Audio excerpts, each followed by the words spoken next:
محترم ناظرین کرام، آج آپ کی خدمت میں ایک ایسا وظیفہ لے کر حاضر ہوئے ہیں جس کو خلوص دل سے کرنے سے انشاءاللہ تعالی اللہ تبارک و تعالیٰ کے فضل و کرم اور رحمت و شفقت سے آپ کو بہت زیادہ فائدہ ہوگا، آپ کو دل کی مراد حاصل ہوگی۔ اللہ پاک آپ کے رزق اور مال و دولت میں بے انتہا برکت عطا فرمائے گا انشاءاللہ تعالی۔ اللہ تبارک و تعالیٰ کے نام میں اور کلام میں بڑی ہی طاقت ہے۔ اگر آپ باقاعدگی کے ساتھ اس اسم مبارک کا ورد کریں گے، یہ سورہ مبارکہ پڑھیں گے تو انشاءاللہ تعالی ضرور کامیاب ہو جائیں گے۔ محترم ناظرین اکرام، یہ وظیفہ اللہ کے نام کا اور اللہ کے پاک کلام کا وظیفہ ہے، جس کے ذریعے اللہ پاک انشاءاللہ تعالی آپ کی ہر پریشانی، ہر دکھ تکلیف کو اپنے فضل و کرم سے آپ سے دور فرمائیں گے، اور پھر آپ کی ہر جائز حاجت، ہر خواہش، ہر ضرورت پوری ہوگی انشاءاللہ تعالی۔ ناظرین، آج کا وظیفہ بہت ہی خاص ہے۔ اس وظیفے کی اتنی برکات، رحمتیں اور فضیلتیں ہیں، آپ دیکھ کر خود ہی حیران رہ جائیں گے۔ آج کا یہ وظیفہ ان تمام لوگوں کے لیے ہے، بہت ہی خاص ہے،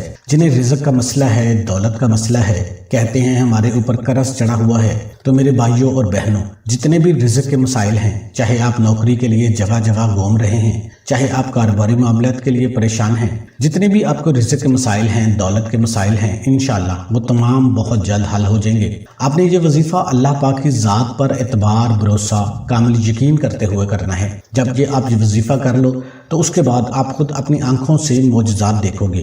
یہ عمل کس دن کرنا ہے، کس وقت، یعنی کس نماز کے بعد یہ عمل کرنا ہے، اور کتنے دن تک مسلسل یہ عمل کرنا ہے، یہ سب انشاءاللہ آپ کو بتاؤں گا۔ جو بھی میرے بھائی بہن رزق کی تنگی کی وجہ سے بے حد پریشان ہے، جو کہ پیسوں کو جلد حاصل کرنا چاہتے ہیں، جو چاہتے ہیں ان کے پاس جلدی سے وافر رزق اور دولت آ جائے، وہ بس یہ چھوٹا سا عمل کر لیں، اور اگلے دن اگر ان کے مقدر میں یا ان کے نصیب میں دولت نہیں ہے تو انشاءاللہ تعالی پھر ان کے نصیب میں ایسے دولت آئے گی وہ یقین نہیں کر سکیں گے۔ اگر کوئی میرا بھائی یا بہن قرضوں میں ڈوبے ہوئے ہیں تو وہ یہ وظیفہ کر لیں، انشاءاللہ تعالی اللہ پاک اپنی رحمت اور شفقت فرمائیں گے۔ یہ ایک ایسا وظیفہ ہے جو کہ دولت کے جتنے بھی مسائل ہیں انشاءاللہ تعالی وہ سب حل ہو جائیں گے۔ وہ بندہ جو کئی سال سے بے روزگار ہے، جو کئی سال سے گھر پر ہی ہاتھ پہ ہاتھ رکھ کے بیٹھ کر سوچ ہی رہا ہے کہ اب میرا اور میری فیملی کا کیا ہوگا، وہ کوشش تو کرتا ہے لیکن اس کو کوئی فائدہ یا کوئی خاص نتیجہ ہی نہیں ملتا۔ مختلف جگہوں پر جاتا ہے لیکن کہیں پہ بھی کوئی چھوٹی موٹی نوکری بھی نہیں ملتی، یا وہ کبھی بھی کسی بھی کام میں ہاتھ ڈالتا ہے تو اس میں کبھی بھی فائدہ نہیں ہوتا بلکہ الٹا نقصان ہی ہو جاتا ہے،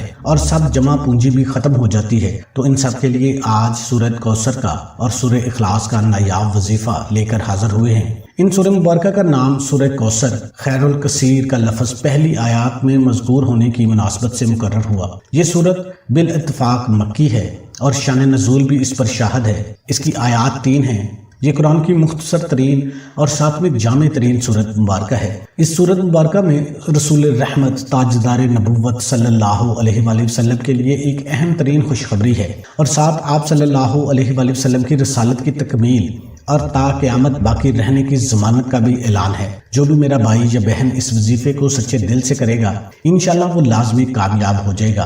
اسی طرح سورہ اخلاص جو ہے وہ اللہ کی وحدانیت بیان کی گئی ہے، اللہ کی پاکی بیان کی گئی ہے، اللہ کو اللہ ماننے کی جو تعریف ہے وہ بیان کی گئی ہے۔ کوئی بھی بندہ آپ سے کہتا ہے کہ فلاں رب ہے، فلاں اللہ ہے، جو غیر مسلم ہے وہ یہ کہتے ہیں، تو ان کے سامنے سورہ اخلاص رکھ دی جائے۔ سورہ اخلاص اللہ کی تعریف ہے، اللہ کی وحدانیت ہے کہ جو کوئی ان آیات پر پورا اترتا ہے وہ اللہ ہے۔ اللہ ایک ہے، کوئی بھی نہیں ہے ایسا اللہ کے سوا۔ اللہ بے نیاز ہے، اس کو کوئی پرواہ نہیں ہے، نہ وہ کسی کا بیٹا ہے، نہ وہ کسی کا باپ ہے، اس کا کوئی ہمسر نہیں ہے۔ تو پوری کائنات میں ڈھونڈ لو ایسا کوئی نہیں ملے گا، صرف اللہ ہی ہے، اللہ وحدہ لا شریک ہے۔ یہ ایسی پاورفل سورہ مبارکہ ہے۔ آپ تمام لوگ بھی اللہ کی ذات پر یقین کرتے ہوئے وظائف کیا کریں۔ آپ لوگ دل میں وسوسے نہ رکھا کریں، پھر اللہ پاک آپ کی ایسی مدد کریں گے، آپ پر ایسا کرم ہوگا، پوری دنیا حیران رہ جائے گی۔ جو لوگ آج آپ کو دھتکار رہے ہیں، جو لوگ آج آپ کا مذاق بنا رہے ہیں، وہ لوگ بھی آپ کے پاس جب پیسہ آ جائے گا، جب دولت آ جائے گی تو وہ لوگ بھی آپ کے آگے پیچھے گھومنا شروع ہو جائیں گے۔ جو آج آپ کی غریبی کا مذاق بنا رہے ہیں وہ لوگ بھی آپ کو سر پر بٹھا لیں گے۔ ناظرین اکرام، کسی کا بھی غربت اور افلاس میں مذاق مت اڑائیں۔ اسلام میں یہ چیزیں سختی سے منع ہے۔ ایک حدیث پاک میں ہے، حضرت انس بن مالک رضی اللہ تعالیٰ عنہ سے روایت ہے کہ رسول کریم صلی اللہ علیہ وآلہ وسلم نے ارشاد فرمایا، کتنے ہی لوگ ایسے ہیں جن کے بال بکھرے ہوئے اور غبار آلود ہوتے ہیں، ان کے پاس 2 پرانی چادریں ہوتی ہیں اور انہیں کوئی پناہ نہیں دیتا، لیکن اللہ تعالیٰ کی بارگاہ میں ان کا رتبہ اور مقام یہ ہوتا ہے اگر وہ اللہ تعالیٰ پر قسم کھا لیں کہ اللہ تعالیٰ فلاں کام کرے گا تو اللہ تعالیٰ وہ کام کر کے ان کی قسم کو سچا کر دیتا ہے۔ ترمذی کی یہ حدیث ہے۔ تو ناظرین اکرام، جب آپ لوگ جو یہ وظیفہ کرنے لگو تو اس کے لیے وقت کی کوئی پابندی نہیں ہے، کسی بھی نماز کے بعد آپ وظیفہ پڑھ سکتے ہیں، چلتے پھرتے بھی آپ یہ عمل کر سکتے ہیں، جب بھی آپ کو وقت ملے آپ یہ کر سکتے ہیں، لیکن ظہر کی نماز کے بعد اگر کریں گے تو اس کی تاثیر بہت زیادہ ہو جائے گی۔ جب دیکھیں کہ کچھ وقت آپ فارغ بیٹھے ہوئے ہیں تو وقت ضائع کیے بغیر بھی آپ فوراً یہ وظیفہ شروع کر دیں۔ جب آپ لوگوں کو لگے کہ اس وقت کوئی آپ کو تنگ نہیں کرے گا تو اسی وقت یہ وظیفہ پڑھنا شروع کر دیں۔ اگر ظہر کے بعد یا کسی نماز کے بعد آپ کو ٹائم نہیں ملتا، سب سے پہلے 3 مرتبہ اعوذ باللہ من الشیطان الرجیم اور 3 مرتبہ بسم اللہ الرحمن الرحیم پڑھ لیں، لیکن واضح رہے کہ جس جگہ آپ بیٹھے ہوں وہ جگہ پاک صاف ہونی چاہیے۔ کسی گندی جگہ پہ بیٹھ کے یا کسی ایسی جگہ پہ بیٹھ کے آپ کو یہ وظیفہ نہیں کرنا چاہیے جہاں پر آپ کو شک ہو کہ شاید کسی بچے نے پیشاب کر دیا ہو۔ اگر کوئی ایسا مسئلہ ہے تو پھر اس جگہ کو اچھی طرح سے 3 مرتبہ دھو لیں۔ اگر آپ گھر میں ہیں تو گھر میں جائے نماز لازمی ہوگی، آپ جائے نماز بچھا کے یہ وظیفہ سکون سے بیٹھ کر کر سکتے ہیں۔ اگر کہیں کام پہ ہیں تو اسی کرسی پر اسی میز پر بیٹھ کے آپ وظیفہ کر سکتے ہیں۔ آپ نے 3 مرتبہ کوئی سا بھی درود پاک پڑھ لینا ہے، لیکن درود ابراہیمی کی زیادہ فضیلت ہے، اس لیے ہمیشہ درود ابراہیمی ہی پڑھا کریں۔ اللہم صلی علی محمد وعلی آل محمد کما صلیت علی ابراہیم وعلی آل ابراہیم انک حمید مجید۔ اللہم بارک علی محمد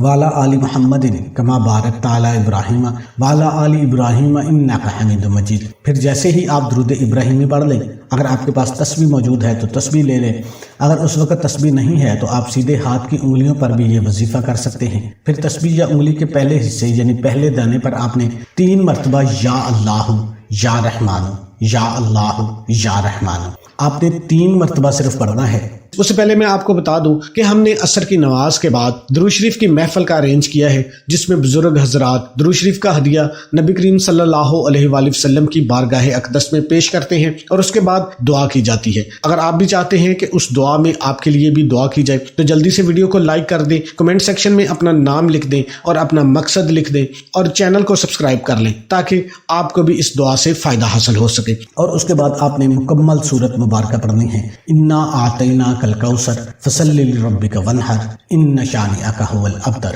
پھر 1 مرتبہ آپ نے سورہ اخلاص مکمل پڑھنی ہے، قل ھو اللہ احد اللہ الصمد لم یلد ولم یولد ولم یکن لہ کفوا احد۔ یہ آپ کا عمل 1 دانے کا مکمل ہوا ہے۔ اسی طرح دوسرے دانے پر بھی آپ نے پہلے یا اللہ یا رحمان یا اللہ یا رحمان یا اللہ یا رحمان، اس کے بعد آپ نے سورہ کوثر پڑھنی ہے، پھر سورہ اخلاص پڑھنی ہے، دوسرا دانہ آگے کر دینا ہے۔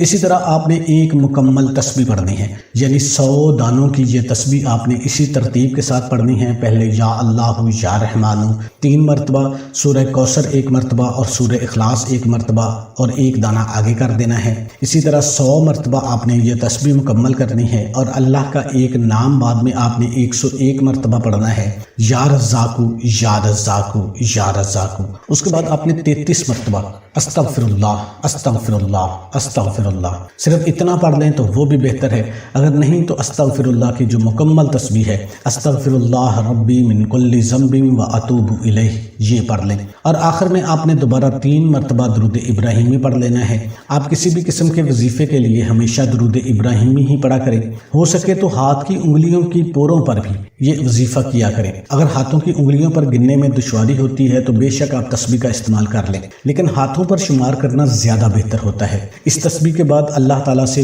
نہایت خلوص اور دردمندانہ انداز میں گڑ گڑا کر اپنی مشکلات اور حاجت کی دعا کریں، انشاءاللہ تعالیٰ آپ کی دعا اللہ کے ہاں منظور و مقبول ٹھہرے گی۔ لیکن ایک بات واضح کر دیں، آپ صرف کسی وظیفے کے لیے ہی نماز نہیں پڑھیں بلکہ نماز کو اپنی مستقل عادت بنا لیں۔ نماز کی اسلام میں بہت زیادہ فضیلت ہے، قرآن مجید میں کثرت سے نماز کے احکامات آئے ہیں اور بہت ساری احادیث میں بھی نماز کی فضیلت بیان کی گئی ہے۔ بروز قیامت سب سے پہلے نماز کا ہی سوال کیا جائے گا، اس لیے نماز پڑھو گے تو کامیاب ہو جائے گے، ورنہ شاید دنیا میں تو کامیاب ہو جاؤ لیکن آخرت میں ذلیل و رسوا ہی ہوگے۔ اس وظیفے کو کرنے کی 2 شرطیں ہیں کہ 5 وقت کی نماز باقاعدگی سے ادا کی جائے گی، صرف اور صرف رزق حلال ہی کمائیں، پھر اس میں سے آپ خود بھی کھائیں اور اپنی فیملی کو بھی حلال کھلائیں۔ اس وظیفے کو سچے دل سے کیا جائے تو انشاءاللہ تعالیٰ آپ ضرور کامیاب ہوں گے۔